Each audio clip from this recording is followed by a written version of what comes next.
Welcome, everyone. Thank you for joining us for the May 2025 Anomaly Academy Lecture Series.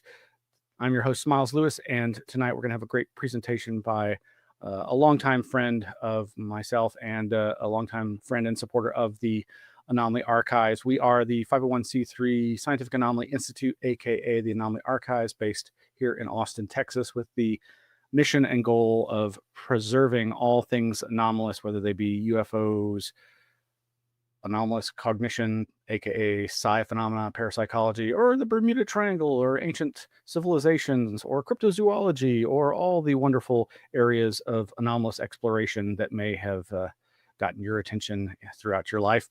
We have over 7,000 books and thousands of periodicals, and we really appreciate your support. As a patron, as a Patreon member, you support our efforts and allow us to have these sorts of presentations.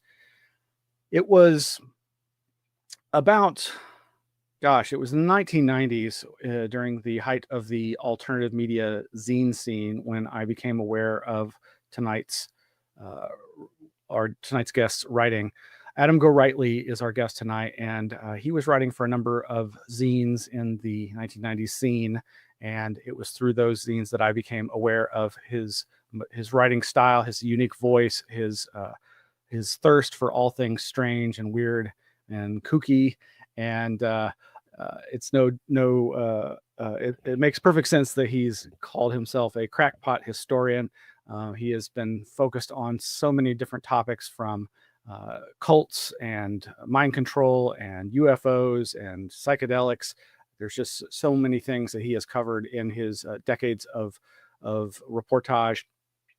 Some of the materials that you may have seen him write about are books like his very famous Shadow over Santa Susana, Black Magic, Mind Control, and the Manson Family Mythos. That's the first edition right there. It was reissued some years later with this updated cover and an updated interior. And he's written many other books, including The Prankster and the Conspiracy, the story of Kerry Thornley and how he met Oswald and inspired the counterculture.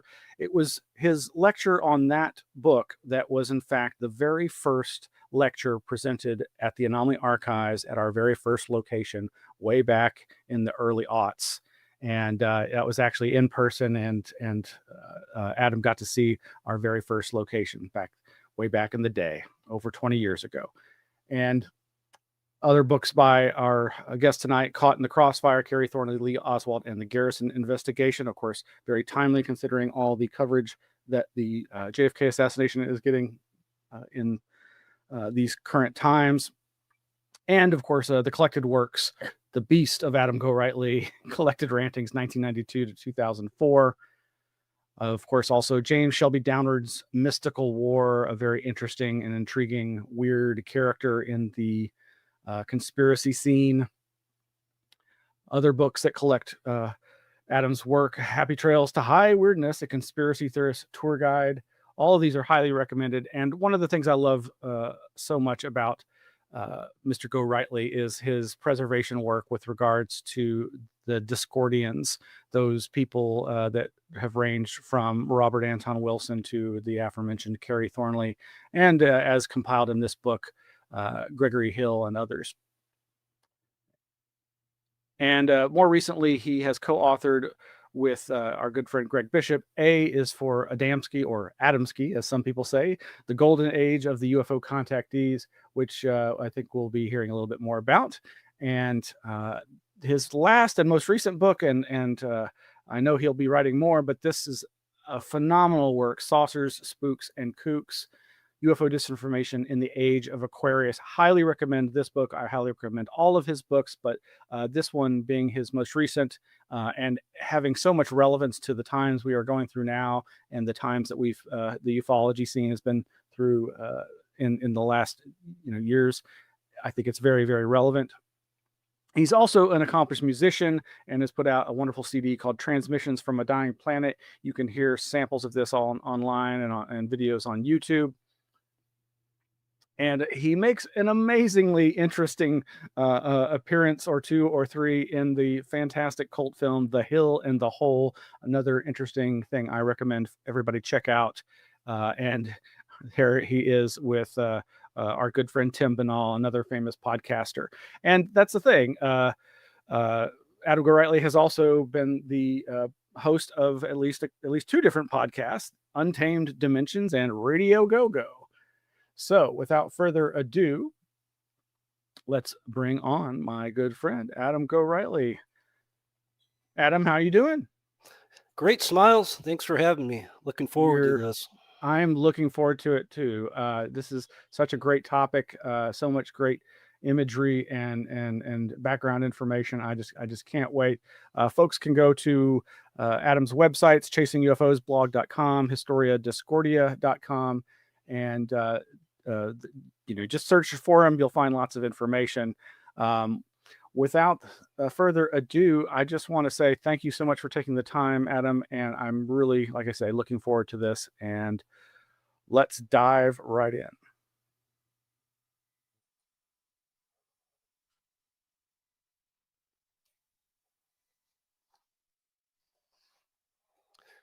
All righty. This presentation you are about to witness is on the Bob Beck collection of photos, which you see here from a photo scattered about my floor. About 15 years ago or so, I learned about this collection from a UFO researcher named Joe Fex, who had acquired the collection at the time. And the photos absolutely blew my mind from a historical standpoint, as they documented the halcyon days of the UFO contactee scene of the 1950s and 60s, which is a period near and dear to my heart. So I started kicking around the idea of doing a book using these photos in about 2012 with my friend Greg Bishop. And this book would be a sort of who's who of the early contactee movement. And I eventually got permission from Mr. Fex to use many of these photos in the book you'll see in the next slide. A is for Adamski, which was published in 2017 with fine cover art by Miguel Romero, aka some of you know him as Red Pill Junkie. At the time it was published, my friend Bill Darman, director of Hill on the Hole, put this little video together to help me publicize the book, which I thought I'd share with you now. Roll film. Here we've seen something, I've seen something, hundreds of pilots have seen something. We're dealing with a type of man that is almost as far above us in intelligence as we are above the lower animals. I want to tell you, too, that I do have a couple of doubts in my mind. We all see these newspaper reports. 9 disc-like objects, roughly 45 miles away, flying at a speed of approximately 1,500 miles per hour. Let everyone realize when they call to their mighty I am present, the greatest power, in fact, all the powers of the universe. That's how people got here. They placed a colony on the planet. That was 86,000 years ago. If they're here, they're only here with one purpose, and that is to observe us.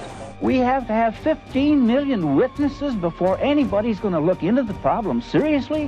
Why, this is utterly fantastic. This is more fantastic than flying saucers or people from Venus or anything, as far as I'm concerned.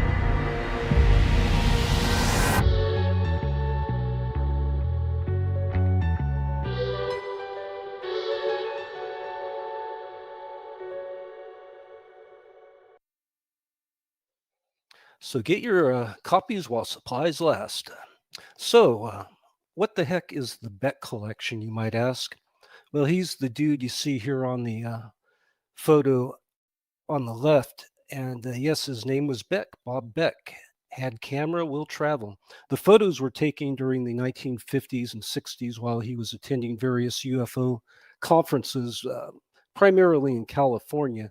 You see Beck here with a teenage kid named Max Miller, who ran a flying saucer club in Los Angeles during the 1950s called Flying Saucers International. This particular photo is from one of the Giant Rock Spacecraft conventions where a lot of these photos in the Beck collection were taken. So who the heck was Bob Beck. When he wasn't busy attending UFO conventions and snapping photos, Beck worked in Hollywood and provided the special lighting techniques for such classic films as An American in Paris and Showboat. In the 1960s, Beck was responsible for the groundbreaking special effect in Roger Corman's psychedelic epic The Trip. Perhaps Bob Beck's greatest claim to fame was in creating electromagnetic gadgets that could be used in healing therapies. In the late 70s, Beck started a company called Beck Tech that manufactured what he called psychotronic medicine machines, one of which was called the Brain Tuner that was said to balance the electrical activity of the two hemispheres of the brain.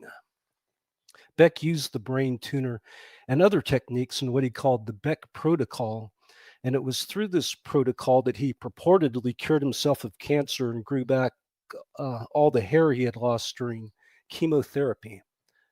Bob Beck was buddies with this dude who you might recognize, George Van Tassel. And these are all photos from the Beck collection. Once again, Van Tassel, or Van as he was called by his friends, lived with his wife Doris at this place called Giant Rock out in the California desert. And it was indeed a giant rock, which is located near Joshua Tree National Park on BLM land near the small town of Landers. Giant Rock was considered at one time or another the largest freestanding boulder in these United States, and I'm not sure if that is still the case anymore because a piece of the rock split off about 20 years ago. Anyway, it was beneath Giant Rock that Van Tassel held channeling sessions with the Space Brothers, who at some point convinced him to host the Giant Rock Interplanetary Spacecraft conventions that were held annually throughout the 50s, 60s, and 70s. And it kind of served as a Woodstock for the flying saucer crowd. Bob Beck attended many of these Giant Rock get-togethers, as well as other California UFO conventions, where he documented these events by photographing the UFO contactees in attendance. So a little background first on Giant Rock. In the late 1930s, while working as an auto mechanic in Santa Monica, Van Tassel met and befriended the guy you see in this photo here, a German immigrant named Frank Kritzer. Kritzer staked a mining claim at Giant Rock and built an underground home there, which is how Van Tassel first found out about Giant Rock. In 1942, Kritzer was killed in a law enforcement raid when he was under suspicion of collaborating with the Nazis. As the story goes, Kritzer blew himself to smithereens during the raid by detonating himself with dynamite, or detonating dynamite. After learning of Kritzer's death, Van Tassel applied for a lease of the Giant Rock airstrip from the Bureau of Land Management and was given a contract to develop and maintain the airstrip. Van Tassel cleaned up the rubble and moved into Giant Rock. He also built a pilot's lounge there and a cafe called the Come On In, which was famous for his wife Doris's apple pie. They would sometimes get famous guests flying in there, like Howard Hughes, for instance, who Van Tassel used to work for as a mechanic at Hughes Aircraft. Here's some of the shots, once again, from the Beck collection of Van Tassel's underground lair, which is where he held ET channeling sessions that were pretty much open to anyone willing to make the trek out to Giant Rock back in the day. So some point to Van Tassel as the first, or at least one of the very first UFO channelers. However, the California desert has had a long history of such channelers, including rocket scientist Jack Parsons, who you see in this photo on the left, who in 1947 joined forces with the future founder of Scientology, none other than L. Ron Hubbard, and the two conducted rituals in the Mojave Desert that, at least according to some accounts, brought them into contact with a Venusian entity. Another participant in these rituals was Parsons' wife, who you see there on the right, Marjorie Cameron Parsons, who was friends with George Van Tassel. And here we see a photo of her at Giant Rock. This photo is from Spencer Kansas' great book on Marjorie Cameron titled Wormwood Star, which I highly recommend. Marjorie Parsons wasn't the only Parsons to make an excursion out to Giant Rock. Rock musician Graham Parsons likewise possessed a deep fascination for UFOs and spent considerable time tripping on psychedelics and going out on sky watches in Joshua Tree with his buddy Keith Richard of the Rolling Stones. In 1969, Parsons attended the Giant Rock Convention and visited Van Tassel's room beneath Giant Rock, where he attempted to play a beat-up old piano and then abruptly stopped and remarked, "You'd need a Martian to tune this." The photo on the right is from an experimental sci-fi film that Parsons appeared in along with Michelle Phillips of the Mamas and the Papas, called Saturation, and this is a still from the film that was shot at the Giant Rock airstrip. So here's an aerial view from the very first Giant Rock convention in 1953. This is generally regarded, we're looking at the back of the rock, and the crowd would gather around the other side, and they had a stage set up, and they would check out the event. Just to point out a couple of things, on the lower left-hand side by a smaller rock, you'll see a structure, and that's the Come On In restaurant right there. And then on the other side, on the right side, you see another structure, and I believe that was the pilot's lounge.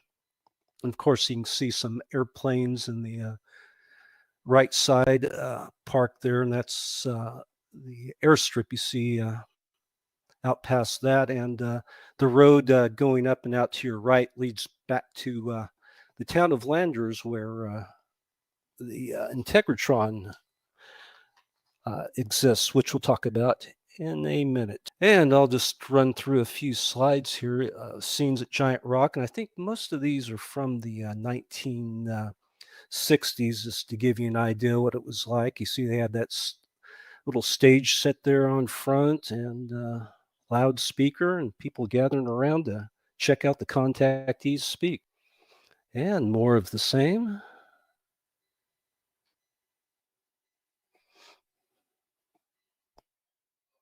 And so it looks like the what I was calling the pilot lounge, they expanded on that. It looks much bigger than the structure in the first photo you saw. And beyond that, I just noticed the other day looking at these photos, it looks like a basketball court.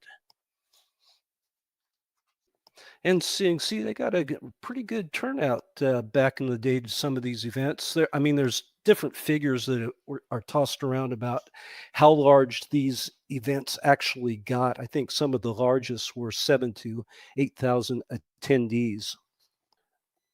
So here's the Integratron. In 1954, during one of Van Tassel's channeling sessions, he encountered a space brother named Solganda, who instructed him to build the Integratron, which we see here. This is a semi-current photo of the Integratron I probably took 15 or 20 years ago. The Integratron was designed to be a rejuvenation machine, although it was also at times referred to as a time travel machine, and was basically conceived as a structure or a machine designed to extend human life that would recharge and regenerate people at a cellular level and enable us humans to live well past our expected lifespans. On the outside of the Integratron, you'll see that ring, which in concept would spin around and would rub against those like spoke-like things you see there. And the technical word for this contraption is called an electrostatic dierod. And when the ring or disc would rub against the spokes, it would create an electromagnetic spark and create an energized field, and the Integratron, inside the Integratron, would store this electromagnetic energy and basically serve as a giant capacitor. Van Tassel's work in cellular rejuvenation dovetailed with similar interests shared by Bob Beck, related to alternative health cures produced by electromagnetism. To this end, Beck was involved, at least in an advisory capacity, with the construction of the Integratron. So here is a monument out at the Integratron, put up the super secret society classified us. And bear with me one moment. I'll read from the plaque, give you a little more info on the Integratron. The Integratron is the creation of George Van Tassel and is based on the design of Moses' Tabernacle, the writings of Nikola Tesla, and telepathic directions from extraterrestrials. The dome structure, 35 feet high and 55 feet in diameter, was originally constructed of wood and fiberglass without the aid of metal fasteners. The purpose of the Integratron is the rejuvenation of the human body, similar to recharging a battery, and basic research in time travel. According to Van Tassel, the Integratron is located on an intersection of powerful geomagnetic forces that, when focused by the unique geometry of the building, will concentrate and amplify the energy required for cell rejuvenation. This energy is created by the revolution of an external ring at the shoulder of the building, generating electrostatic forces that are fed to the stator centered in the lower room. Construction began in 1957, but was incomplete at Van Tassel's death in 1978. Here we see some of the early construction of the Integratron. And inside is what I think they were calling on the plaque the stand door, or this column you see in the middle. And supposedly, once the place got energized, people would come in and walk around that and get their cells rejuvenated.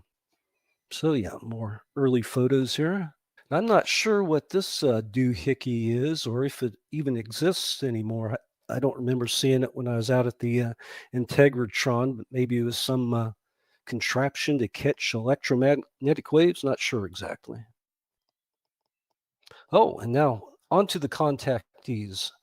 Here we have George Van Adamski from the Beck Collection. To quote my friend Greg Bishop, George Adamski is the UFO contactee you think of when you can think of only one. In the 1940s, Professor Adamski, as he called himself, opened a hamburger stand at a place called the Palomar Gardens, located on the slopes of Mount Palomar in northern San Diego County. Adamski set up a couple of telescopes on the property, the intent of which some have suggested was to associate himself with the nearby famous Palomar Observatory and give the impression he was some kind of real-life professor of astronomy. Anyway, Adamski attached a camera to one of his telescopes and began photographing flying saucers. In 1949, he started giving public lectures where he exhibited his many flying saucer photos, and the following year authored a Fate magazine article titled, "I Photograph Spaceships."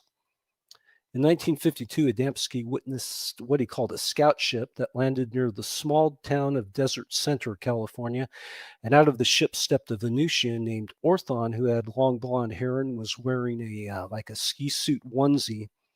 Using a combination of hand signals and telepathy, Orthon explained that he traveled to Earth due to his concern about the human race detonating atomic bombs.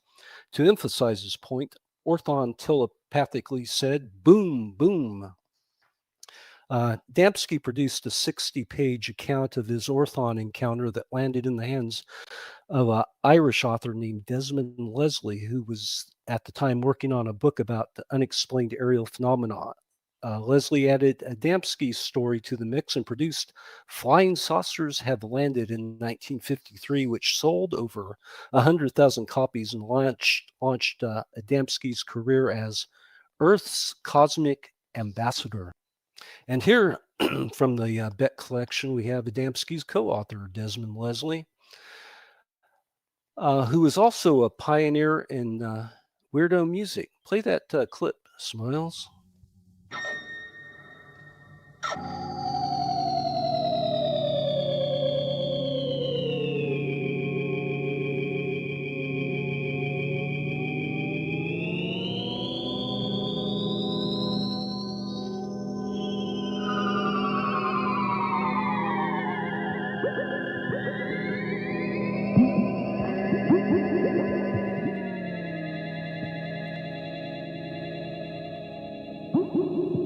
There you have it. Pretty cool stuff. That tune, if you want to call it tune was inventor of the weapon from the day the sky fell in, from his album Music of the Future.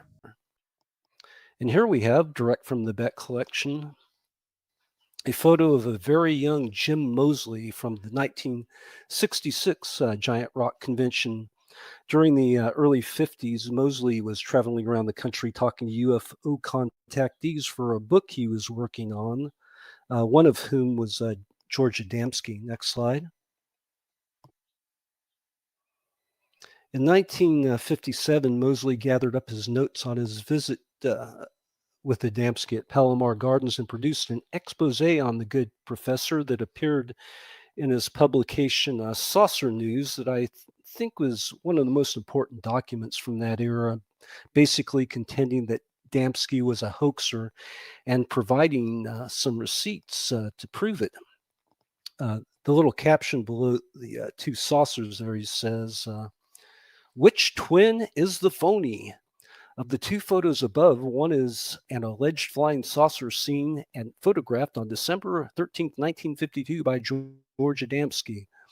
The other is a photograph of a small model and was published in May 1954 issue of Yankee magazine. The editor of Yankee has written us that their model was made from a Chrysler hubcap, a coffee can, and 3 ping pong balls. It is our contention that there is a striking similarity between these two pictures." Next slide.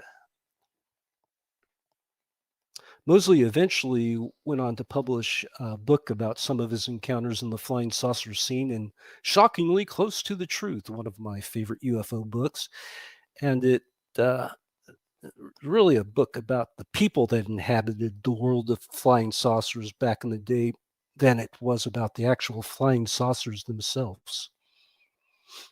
One of the people Moseley wrote about in Shockingly Close to the Truth was this lovely lady, Daryl Neiman, who was the unanimous winner of the Miss Out of This World contest held at the 1960 Amalgamated Flying Saucer Club of America convention in Los Angeles. She was described by the Los Angeles Herald Examiner as a, quote, beautiful blonde dancer model who says she has a way of getting in touch with the real space people via a kind of mental radio, end quote. Apparently, Moseley and Neiman were an item, and here's a photo of the two together. You see there on the right at the 1966 Giant Rock Convention.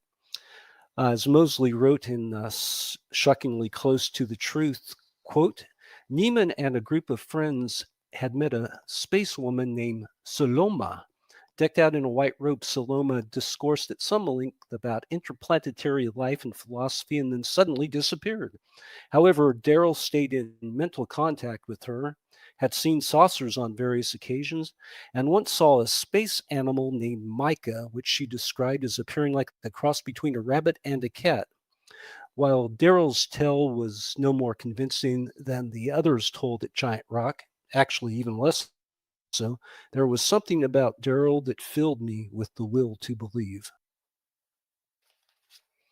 Here we have one of the more famous UFO contactees from back in the day, Daniel Fry, on July 4th, 1950, while working at White Sands Proving Grounds in Alamogordo, New Mexico. Fry claimed that he saw a spaceship land. He went over to it, passed his hand over the exterior of the craft to test its temperature, and a telepathic voice rang out, "Better not touch the hole, pal. It's still hot." The captain of the spaceship was an ET named Alon. Fry was taken for a quick show-me trip to New York and back in an astounding 30 minutes, traveling at 8,000 miles an hour. In the weeks to follow, Fry was treated to additional trips as Alon supplied him with a vast array of knowledge on such subjects like advanced physics and the hidden history of Earth. Afterwards, Alon appointed Fry as the Earthling representative to carry forth the Space Brother message that, quote, "understanding is the key to peace and happiness," end quote. Thus, in 1955, Fry founded his UFO organization, Understanding Inc. in El Monte, California. a flying saucer club that in the years to come would expand to a nationwide network of 43 study groups across the country consisting of 1,500 members. So here we have Major Wayne Aho. After having an encounter with a flying saucer at one of the giant rock conventions of the 1950s, Wayne Aho started having his own flying saucer conferences in Washington State at a compound near Mount Rainier where Kenneth Arnold had his famous sighting. Aho claimed to have been an intelligence officer during World War II and referred to himself as Major Aho on the flying saucer lecture circuit, which seemed like a pretty transparent attempt to conflate his name with the famous UFO researcher and director of NICAP, Major Donald Keyhoe. According to Jim Moseley, others in the field derisively referred to Aho as Major A-hole. In 1959, Aho partnered with Otis T. Carr, who you see there on the right, the inventor of a propulsion system called the Ultron Electrical Accumulator. And at the time, Carr was developing a terrestrial spacecraft called the OTC-X1. That photo on the right is Carr with Long John Nebel.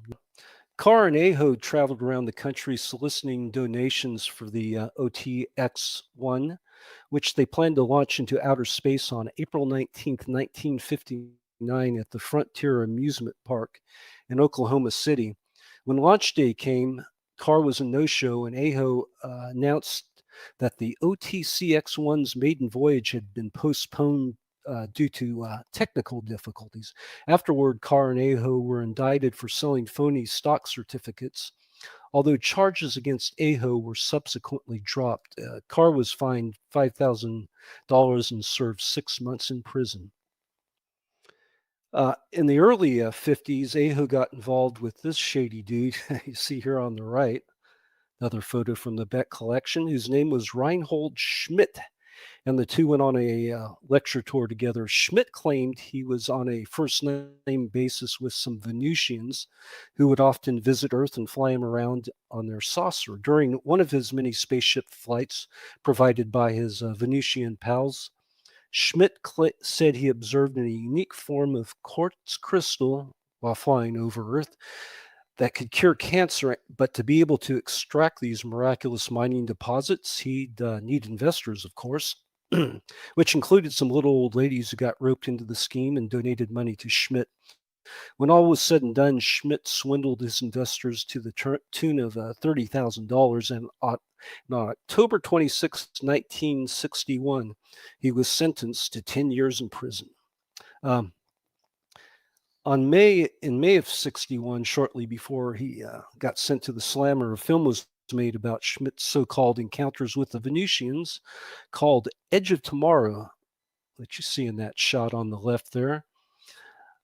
This film was produced by a guy named Ron Ormond. Jim Moseley described the film as, quote, hopelessly boring, technically inadequate, poorly photographed hodgepodge of inanities.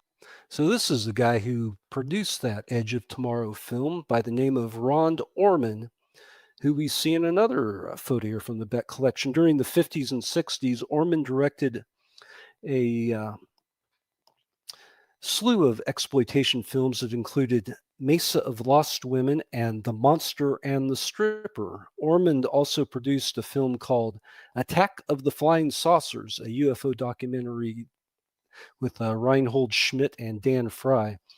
In August of 59, Ormond authored an article in Flying Saucers from Other Worlds magazine titled, I Found a Little Green Man, in which he claimed that a prospector from Arizona had given him a mummified little green-skinned man, roughly 15 inches tall, that the prospector allegedly discovered in a cave that had been frequented by flying saucer overflights.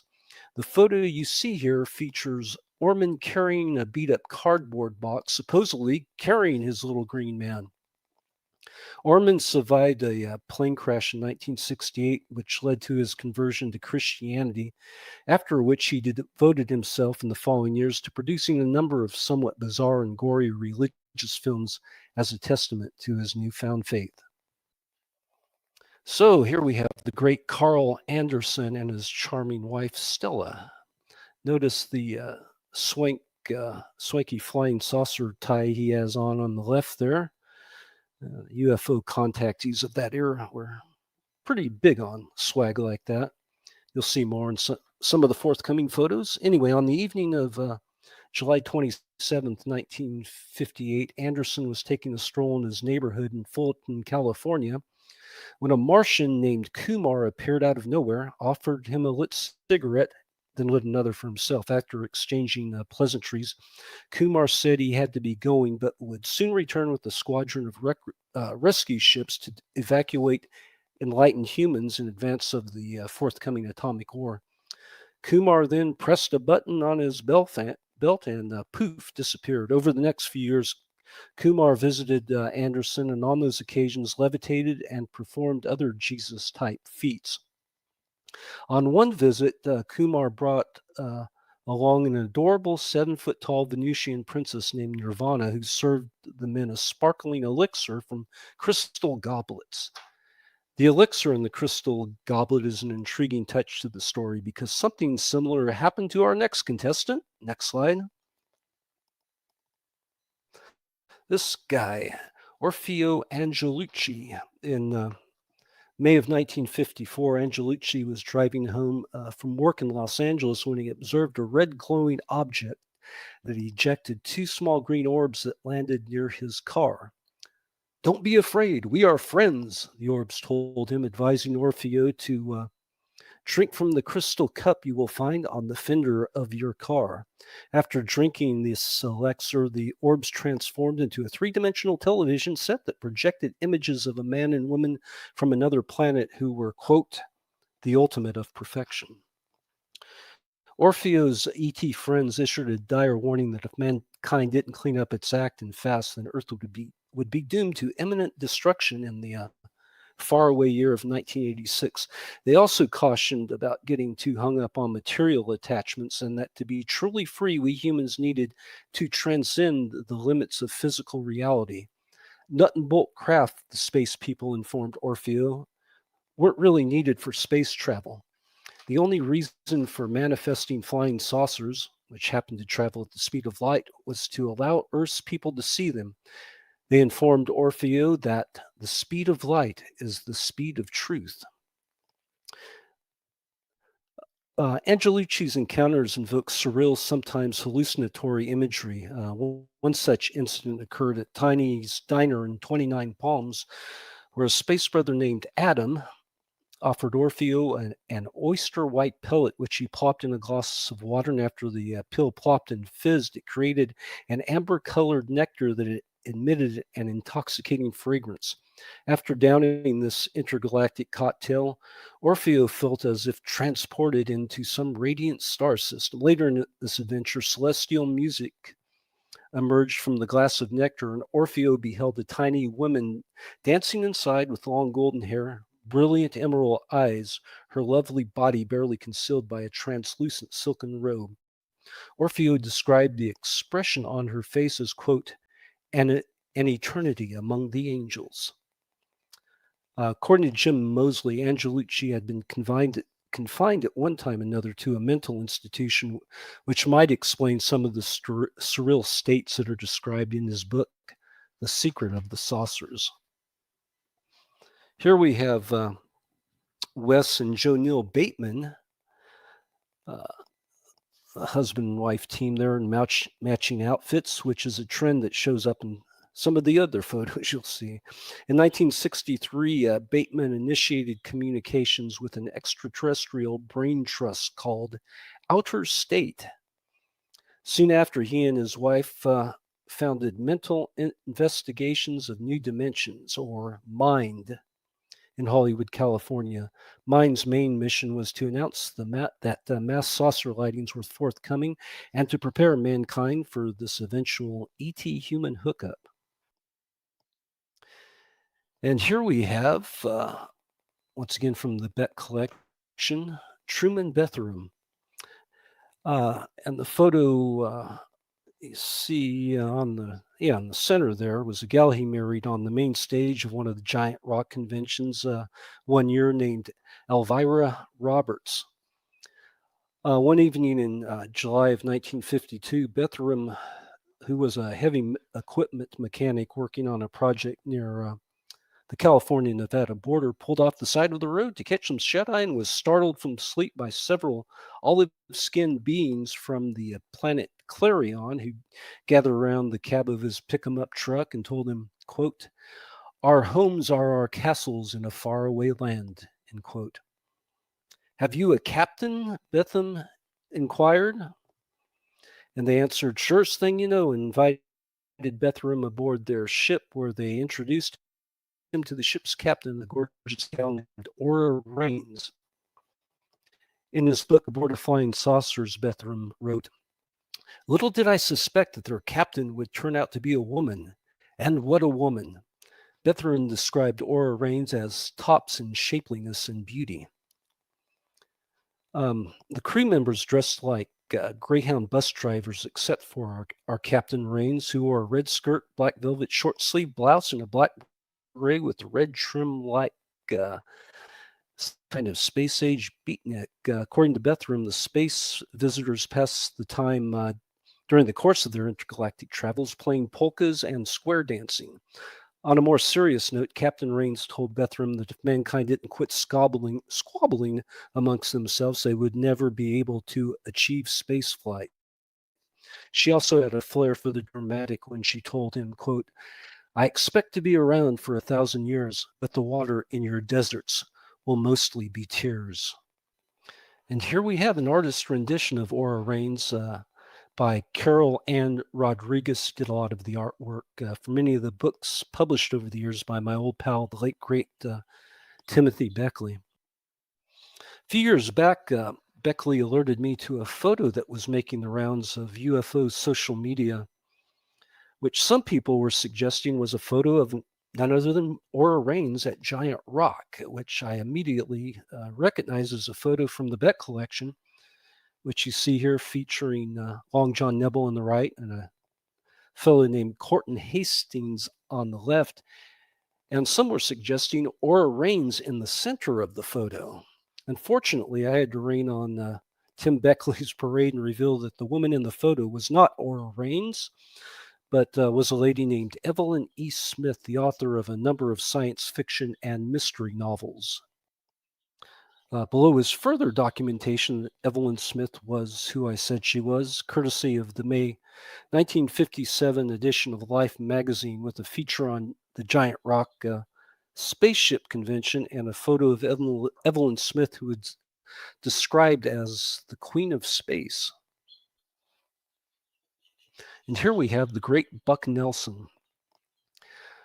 You see there on the left, and the photo on the right is Buck and Truman Bethram together. And look at that sporty tie that Bethram has there. On July 1954, Buck witnessed a huge disc-like object hovering over his farm in the Ozarks that beamed down a light that was, quote, "much brighter and hotter than the sun," end quote. Buck later claimed that this beam cured him of his chronic lumbago. The following year, Buck was treated to a second visitation when a saucer landed in his barnyard carrying a crew of 3 Venusian spacemen who dressed in overalls and were good old boys just like Buck. Accompanying the space voyagers was a 385-pound space dog called Big Bo, who stood on his hind legs and shook Buck's hand just like he was a regular human feller. Buck would brush the space dog, and while doing so was able to collect a considerable amount of Big Bo's fur, which he later sold in little packets at the Giant Rock Spacecraft conventions. Some observers of the event noted that the packets of hair looked like they may have come from a plastic doll. So in addition to UFO contactees, you also had psychics and the like making the Giant Rock scene, such as this guy George Carter we see here from the Beck Collection at the 1966 Giant Rock Convention, doing the old Vulcan mind meld on this gal here. You can't really see it here, but she has a some swag. There's a button on her blouse that says, "Flying saucers do exist." And here's another psychic who made the scene, Marcia Gracietti, a Los Angeles-based UFO contactee with purported psychic powers. Gracietti billed herself as a countess and former Miss Portugal, although I think she made up the Miss Portugal title. Gracietti authored Astrology and Your Sex Life and recorded an LP called Astrology, Know the Language of the Stars. Throughout the 70s, 80s, and 90s, Gracietti made a series of startling psychic predictions for the National Enquirers. Among her predictions was that a UFO base thousands of years old would be found deep in the Mexican desert. Vice President Quell, attending a World Series game, would impulsively interfere with a play. A meteorite would crash into the White House Rose Garden, placing President and Mrs. Bush at risk from radiation. And lastly, actor Tom Cruise would lose his hair due to a stress-related illness. Oh, and here we have a couple selections from Marcia Gracietti's album. Go ahead and roll tape, Smiles. I, dear Aries, you know, my friend, having been born between March 21st to April 20th, you are a Sun in Aries person. According to astrology, Aries is a cardinal fiery sign, the pioneer of the zodiac, the I am of everything.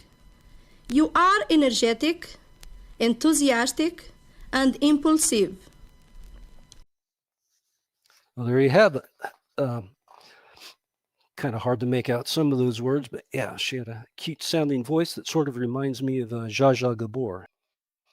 And here you have Lee Childers and Beth Docker. Lee Childers burst on the scene in December 1958 when he held a press conference in New York and announced to the world that in addition to being a baker from Detroit, Michigan, he was also a 250-year-old interplanetary traveler whose space name was Prince Neosum from the planet Tython. According to Childers, he was treated to his first spaceship trip in 1955, courtesy of extraterrestrial commander Marco-san on a spaceship that traveled at the speed of 250,000 miles an hour. Wow. Which caused Childers to become so space sick that one of the crew members, an 8-foot-tall fellow, had to hold him out of a porthole to allow him to throw up.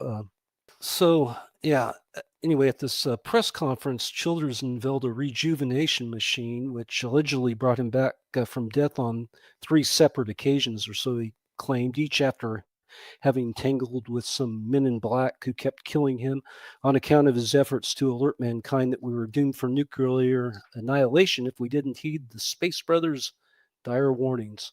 During the same weekend as the press conference, Childers, along with his female posse, appeared on Long John Nebel's party line, and before going on air predicted that a fleet of flying saucers would show up on cue and rebroadcast the program to a worldwide audience using advanced saucer technology. Long John Nebel found Childers' claims so preposterous that he kicked him and his crew out of the studio just a few minutes into the program. Needless to say, the fleet of predicted saucers never showed up. Even George Van Tassel, who hardly ever had a harsh word to say about his fellow contactees, denounced Childers as a fraud on the grounds that he had bad teeth, something that Van Tassel considered an impossibility for someone purported to be a true interplanetary space traveler. Oh, and if you want to learn more about this guy, check out John Tenney's Prince of Outer Space, which you can get from the address you see there, John E.L. Tenney, P.O. Box 2107, Royal Oak, Michigan, 48068, United States of America, planet Earth. I'm not sure how much he is selling copies for, but maybe if you send him a free will love offering, you can get a copy. Next slide. So here we have a guy I'd never heard of before in the Beck Collection named Bernard Copley, So I did a bit of research and discovered he wasn't a UFO contactee, at least as far as I know, but had a perhaps even more interesting background. During the early 60s, Copley and a pal of his named Bernard Rossman co-founded what they called the Hypnosophic Institute in Joshua Tree, California. Copley authored the book Hallucinogenic Drugs and Their Application to Extrasensory Perception, which chronicled his numerous experiments with LSD, mescaline, peyote, and magic mushrooms, as well as other forms of consciousness expansion. Copley's partner, Bernard Rossman, you see there, authored the other book, LSD, The Age of Mind. In April of 1963, Copley and Rossman, who became known as the Two Bernards, were the first humans ever arrested for LSD distribution in the United States, which was quite the feat given that LSD was still legal at the time. The Two Bernards got caught up in a sting operation by the FDA, who confiscated 3 pints of LSD 25, which the officials said had been smuggled into the country from Israel. As I mentioned, LSD was still legal at the time, although subject to regulation, and Rossman and Copley put themselves in a legal bind through prohibited distribution of the drug. So Copley's participation in the Giant Rock conventions illustrates how it was an open forum for not only UFO contactees, but other outer space and inner space adventurers of the time. Here's another Giant Rock attendee who wasn't a contactee per se, but he shared some of the same views as a lot of the contactees in terms of fostering world and universal peace, none other than Mildred Lisette Norman, also known by the handle of the Peace Pilgrim. I'm going to read briefly from a bio of her from Wikipedia. Peace Pilgrim, born Mildred Lisette Norman, July 18th, 1908, July 7th, 1981, was an American spiritual teacher, mystic, pacifist, vegetarian activist, and peace activist. In 1952, she became the first woman to walk the entire length of the Appalachian Trail in one season. Starting on January 1st, 1953, in Pasadena, California, she adopted the name Peace Pilgrim and walked across the United States for 28 years, speaking with others about peace. She was on her 7th cross-country journey when she died, sadly. In 1954, this guy, a UFO raconteur named Robert Coe Gardner, copyrighted the Silverman photo you see him holding there and began selling copies. Silverman was allegedly an alien who had been rescued from a UFO crash. So there's conflicting narratives that surround the Silverman photo, some of which identified the trench-coated guys you see there as U.S. government agents, while other accounts describe them as German scientists, and that Silverman was not necessarily silver-skinned, but outfitted in some sort of aluminum spaceman suit. In 1967, a concerned citizen sent a copy of the Silverman photo to FBI headquarters in D.C., inquiring if the trench-coated guys were FBI agents, to which J. Edgar Hoover responded, quote, "I can assure you the photograph you mentioned does not represent employees of this bureau," end quote. As it turns out, the Silverman photo first surfaced in the German newspaper you see here on the right on April 1st, 1950, with the title Der Mars Mensch, which showed a strange-looking little fellow apparently from another planet. Mars in this case. The accompanying article claimed that the Martian had been in a saucer crash that occurred in Death Valley. A few days later, the German newspaper admitted that the Martian story was an April Fool's prank, but that didn't stop the photo from spreading through the UFO subculture in the years to follow. Since then, the photo has appeared in numerous UFO books, passed along as the real McCoy. Here we see Gabe Green and his wife Helen in matching outfits. On 1957, Gabe Green encountered UFO occupants from the planet Coriander, and inspired by these meetings, he founded the Amalgamated Flying Saucer Clubs of America. During its heyday, AFSCA boosted 2,500 members worldwide.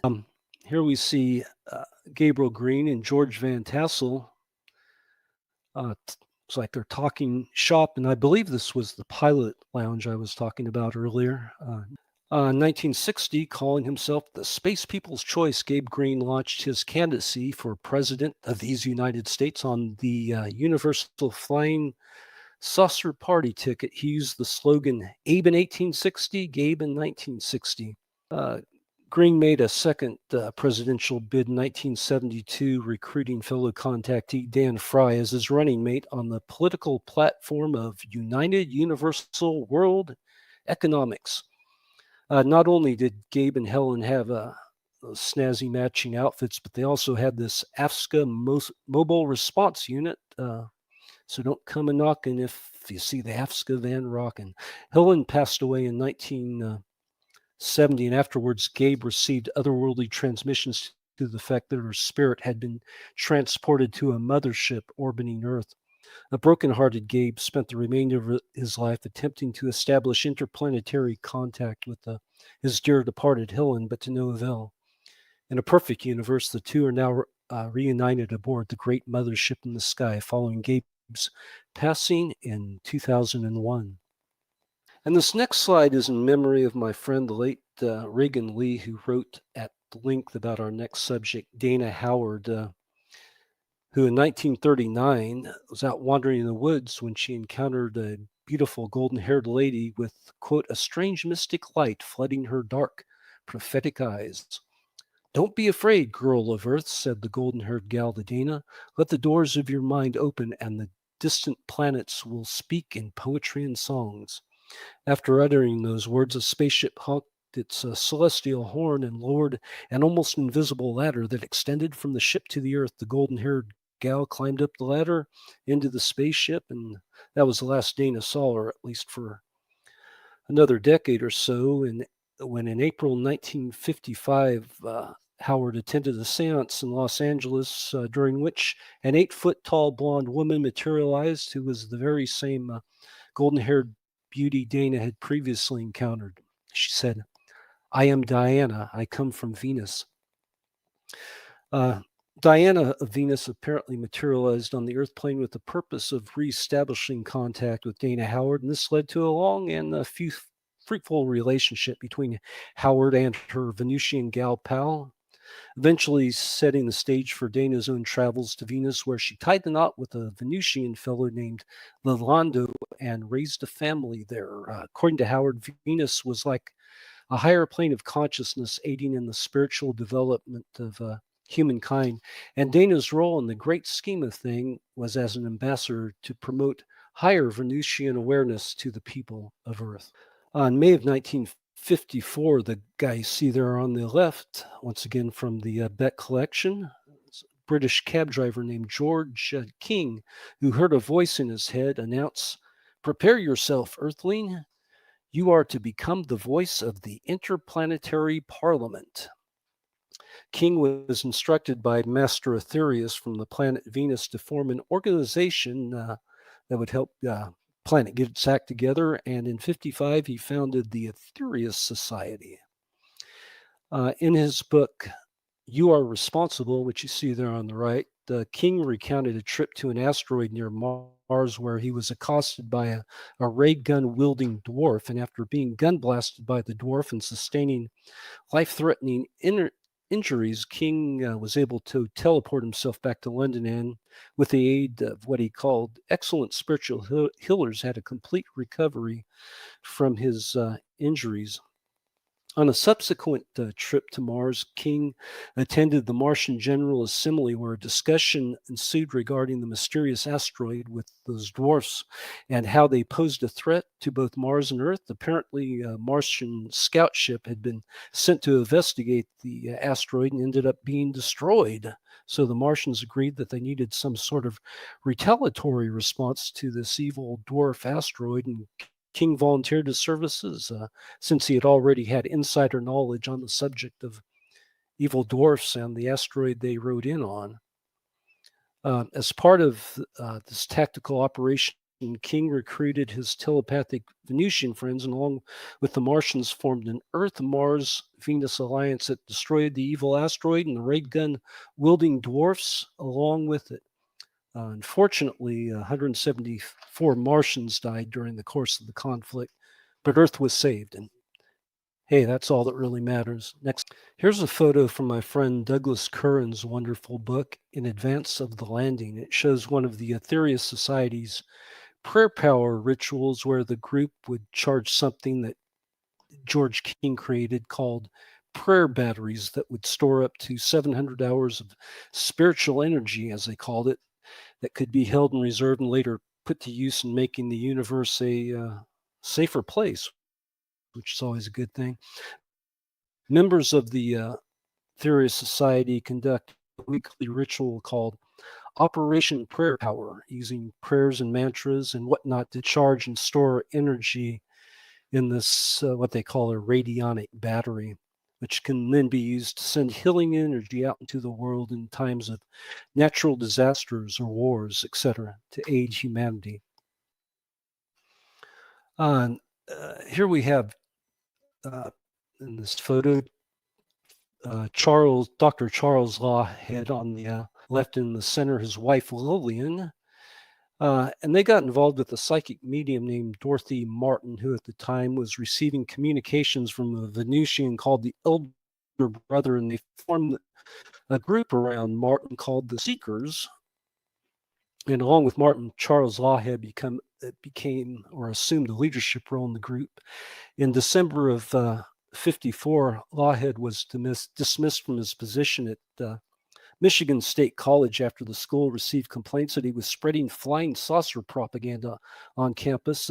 Soon after, Lawhead grabbed headlines when he predicted a forthcoming cataclysmic flood that would occur on January 1st and wipe Oak Park, Illinois off the map. Lawhead's source for this prediction was, of course, Dorothy Martin, who had received these revelations from the Space Brothers. Anyway, December 21st came and went without the much anticipated saucer pickup and cataclysmic flood.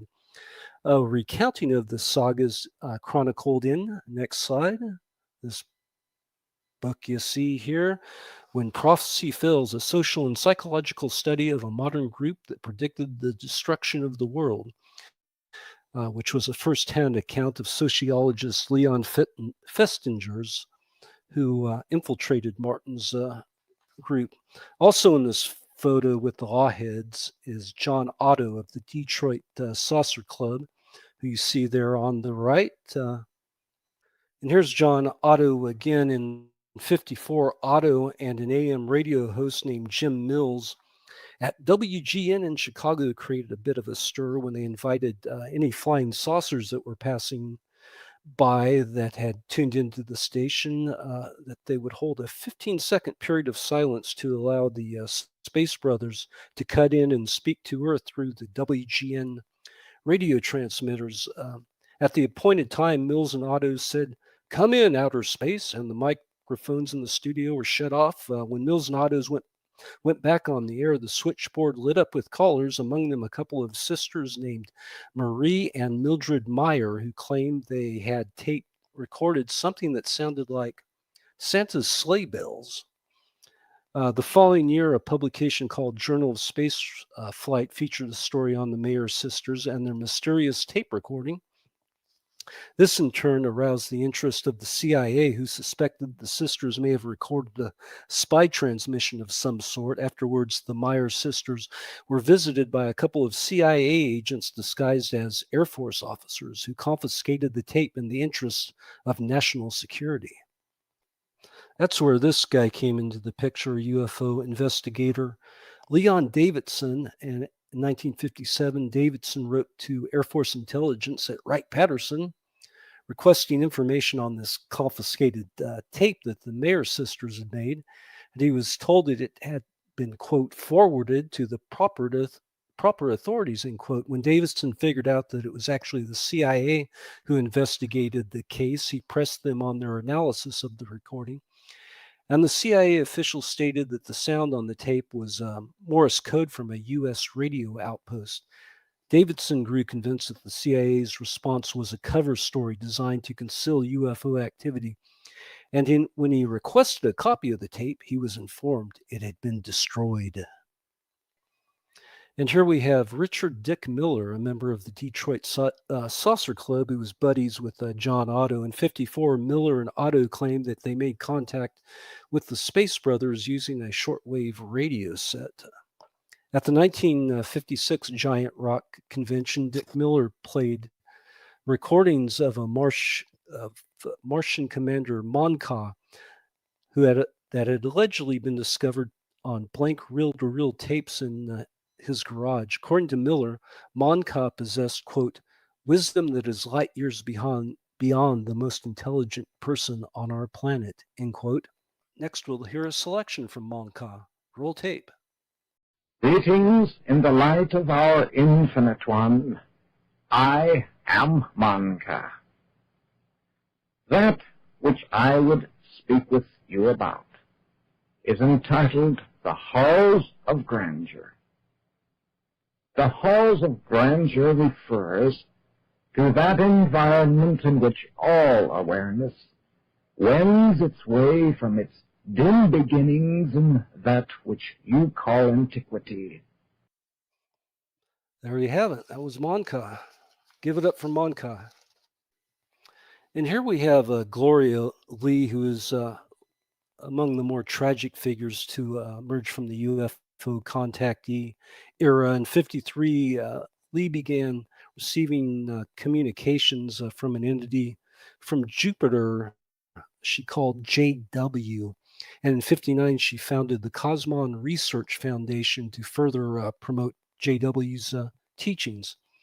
Lee was a speaker at the Giant Rock conventions, and during one presentation, she shared JW's words of wisdom that, quote, Earthlings have misinterpreted the purpose of their sexual drives, end quote, and that marriage was a human conception that didn't exist on other planets, which allowed for greater sexual freedom throughout the cosmos.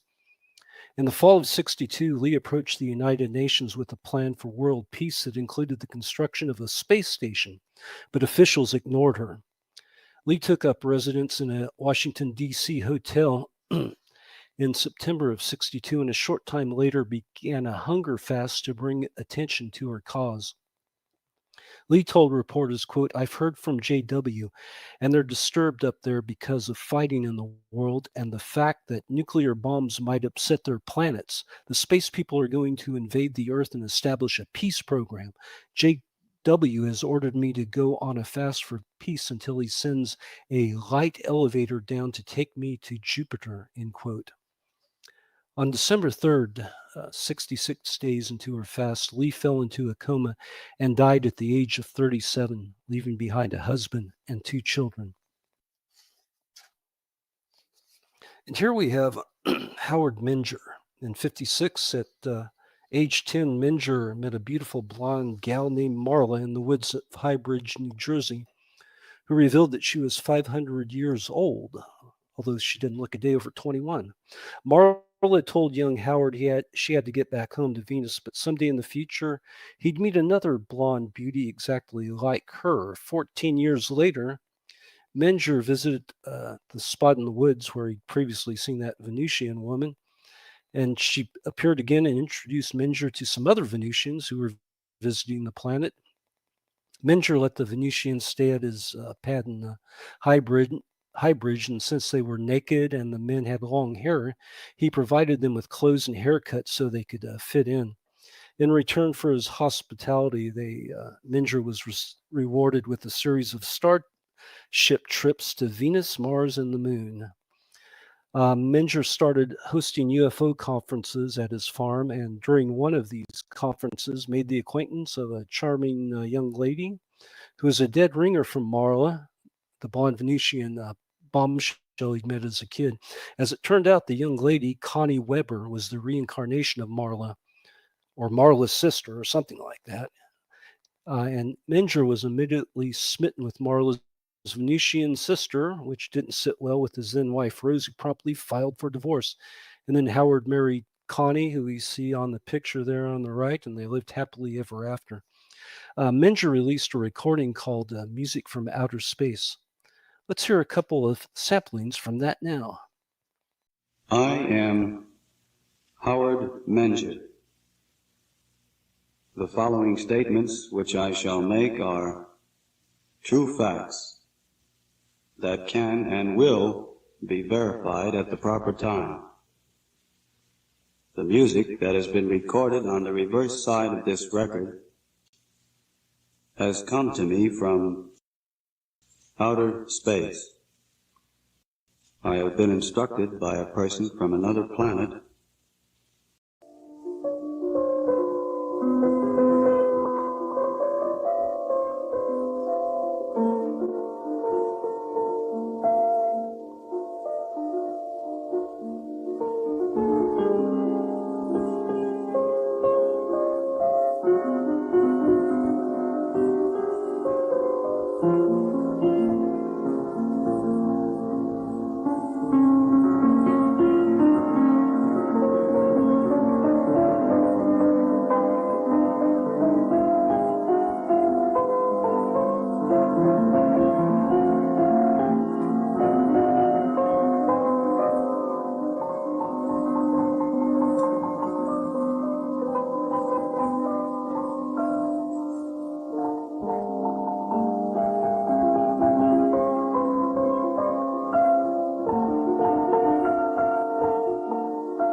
Well, there you have it.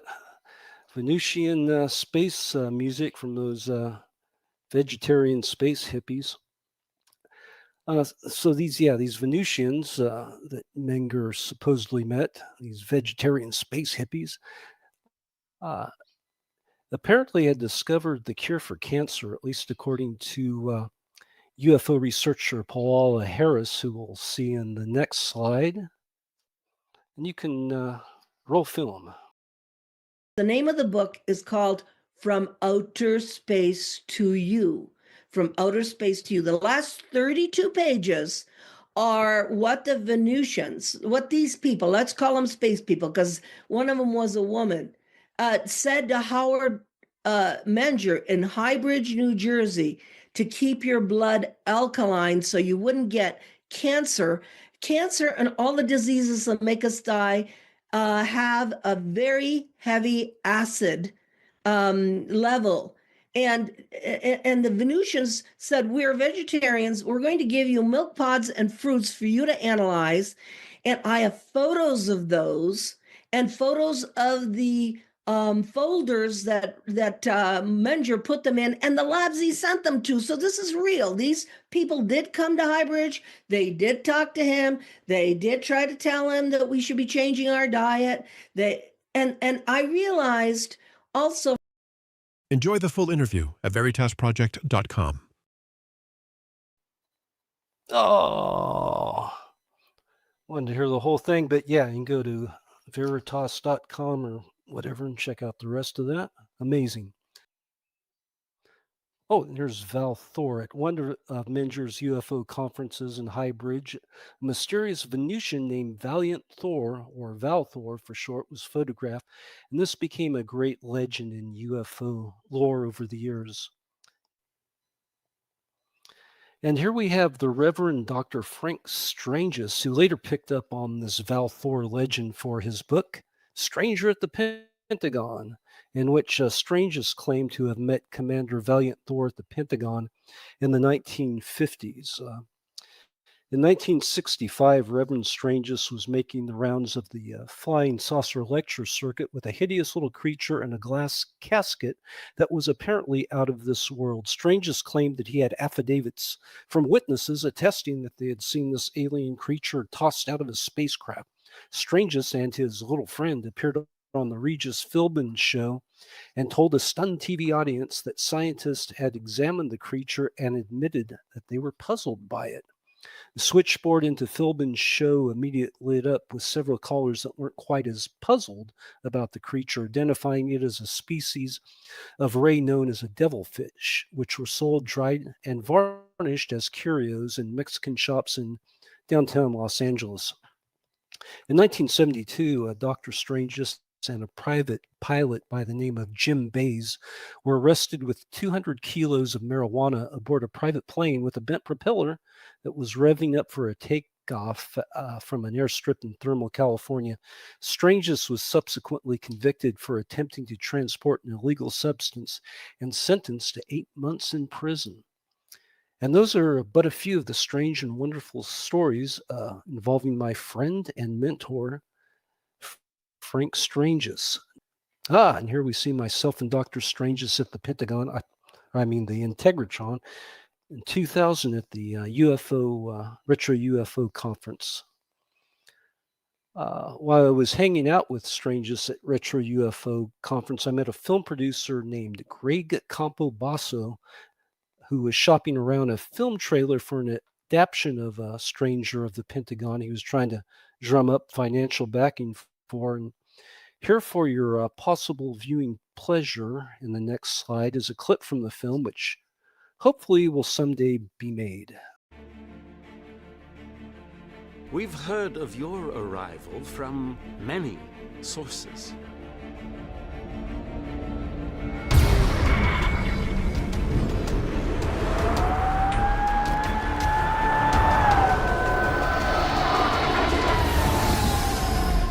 I feel something horrible is going to happen to you. This proposal is quite extraordinary.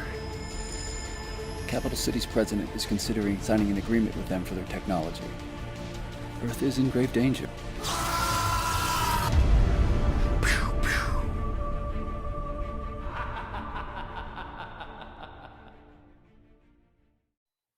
Next slide. And this concludes the presentation.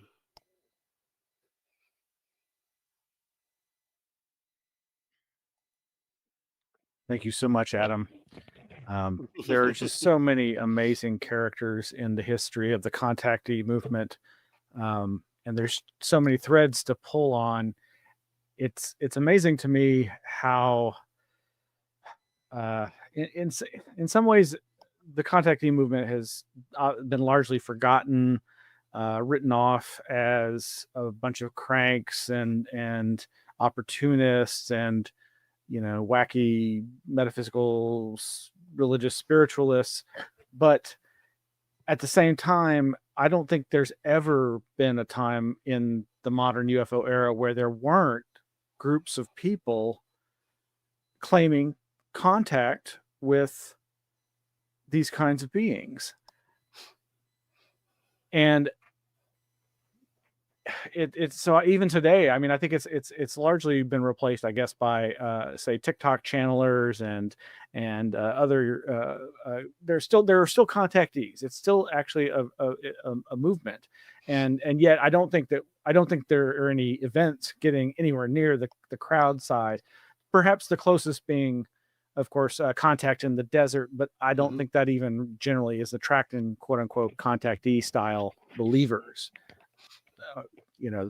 So everything got so heavy, as you document in your Saucers, Kooks and Spooks book in the 80s and 90s, with much darker stuff.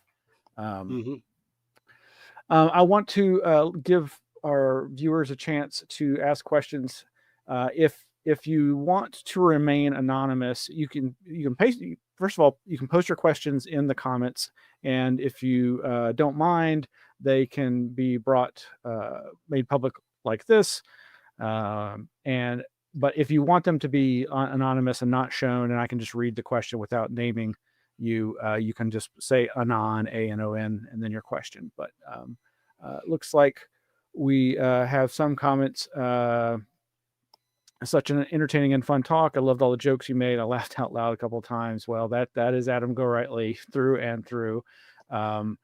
And do you have an idea what the tone was like during the Giant Rock convention? Serious discussions embracing the trickster mythos or something else? Great question.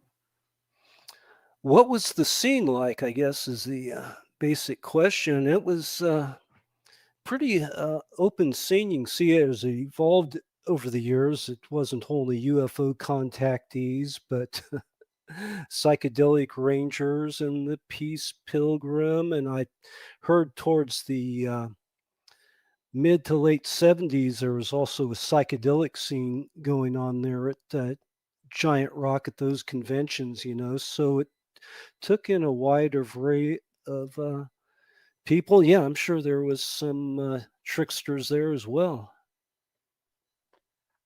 I think my guess, just from the few pictures, and these are some of the best pictures I have ever seen of those events. Of course, the only ones I had up until this collection ever seen were the classic black and white photos that they give you like a small sense of the crowd. But yeah, like you mentioned, there's been a lot of discussion about the level of attendance. How many thousands were there? Actually, were there even 1,000 people? I mean, we could, from some of those photos, we could definitely do a head count and get a sense for at least those attendance figures. But even then, of course, you're not seeing. There's a limited field of view. But I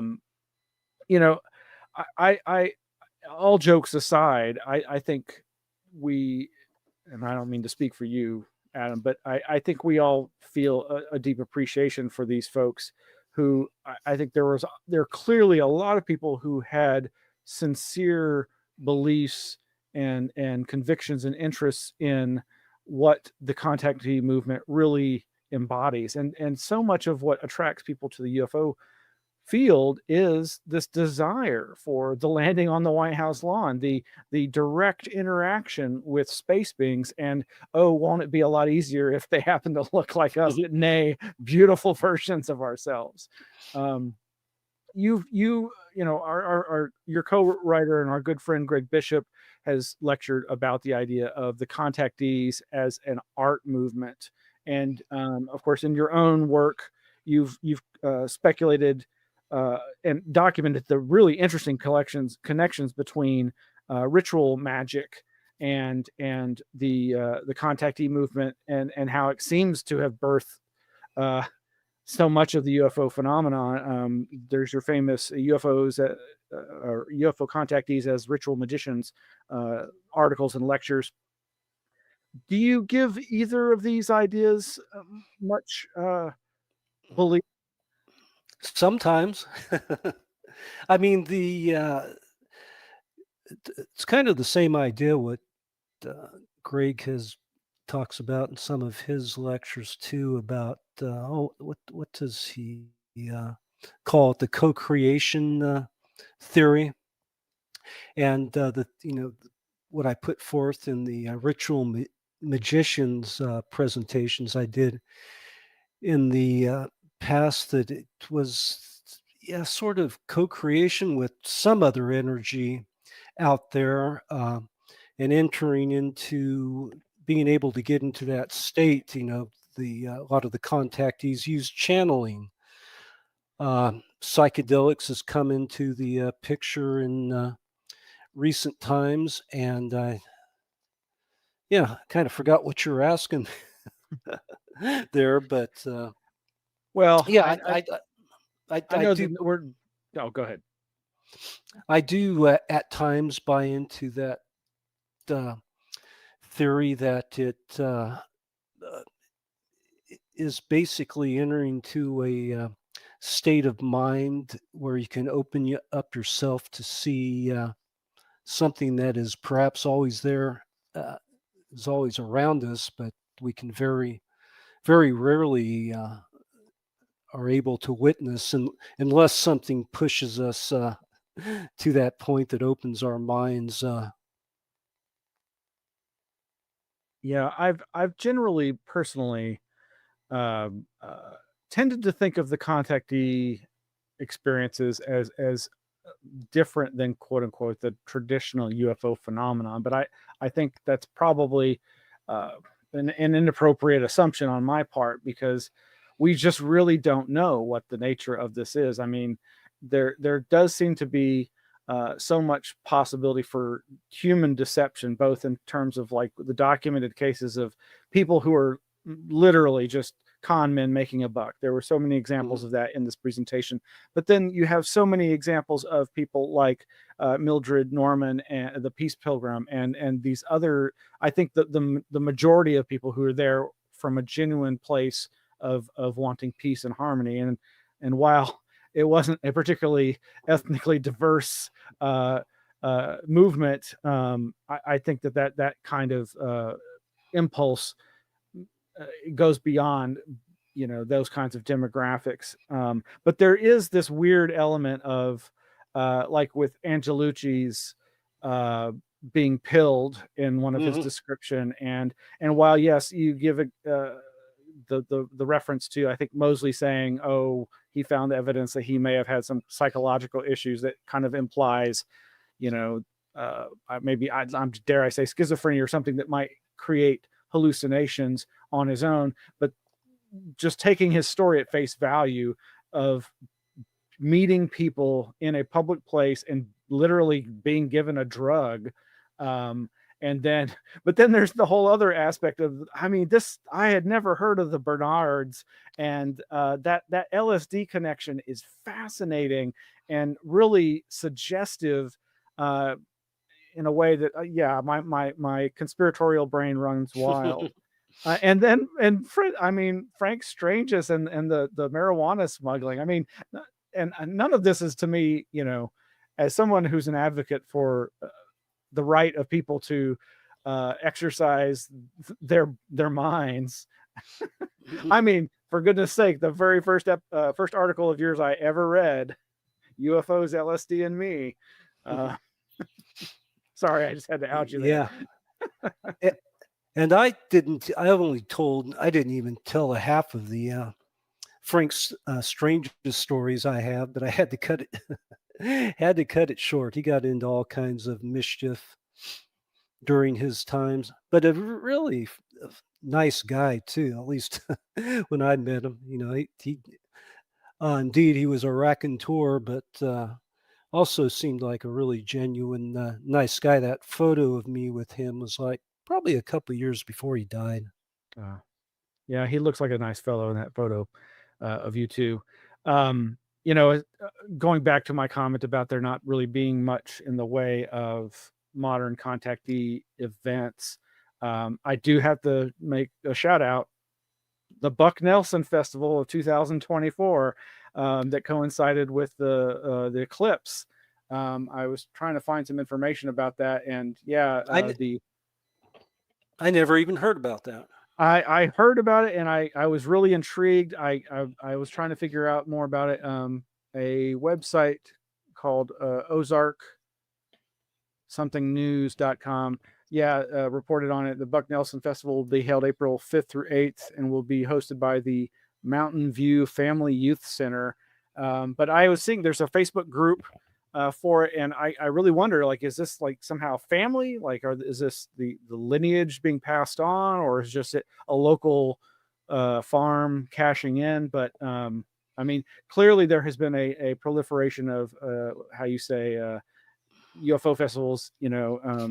Every small town is looking for ways to increase their coffers. But you can find some of the photos online of the conference Buck Nelson put on. It was bare bones stuff back in the day. I thought Giant Rock was pretty rugged. Photos from Buck's conference, basically they're just out in a field, and people brought some lawn chairs and stuff, and you just were outside, and Buck made a little presentation stand, and whoever got up there and talked. And I think Giant Rock was like that too. It didn't have all the high production values, and speakers have your 45-minute slot, and all organized and scheduled like that. It was like kind of a free for all in a sense. And just to touch on, it was its own subculture. You could call it a counterculture. Definitely seemed like a religious movement. The authorities were like the FBI, for instance, looking into some of the contactees. They were concerned with all this talk about peace and stopping the nuclear program. What are these guys? A bunch of communists? And some of the contactees were investigated during those times to find out, if they were commie sympathizers. Absolutely. Well, folks, if you have any questions, get them in now. You can put them in the chat there, in the comment chat. What I know you can't reveal too much, but what's coming up for you? What are you looking into these days? I'm working on a book. Well, I'll go ahead and tell you, working on a book about Fred Krisman, which is almost done, which should be, I say almost done, and it usually takes another year or so to go through the process of getting it out into the world. So sometime soon you'll see my book on Fred Krisman, which is very detailed, goes in, I dug up a lot of information about Krisman that I haven't seen in print anywhere else, not only concerning his involvement in the Maury Island incident, the allegations that he was involved in the JFK assassination, a lot of other stuff from his life, including the political scene in Tacoma, which he was deeply involved with back in the day. Well, I can't wait for that. That is So- one of those So strange connections. So that's coming up, and there's another. There's also a film documentary in the works that I probably shouldn't say any more about. Okie doke. But it's UFO related as well.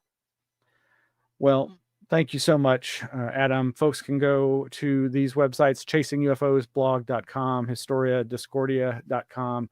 And if you just do a search for Adam Gorightly, you'll find such a wealth and plethora of information. You won't know where to start, and you'll just keep going and going and going. Let's talk after the jump. And thank you all for joining us, everybody. We really appreciate you supporting the Anomaly Archives and our nonprofit 501c3 mission and goals of preservation of all things anomalous. Peace out, everybody. Have a good night. Take care.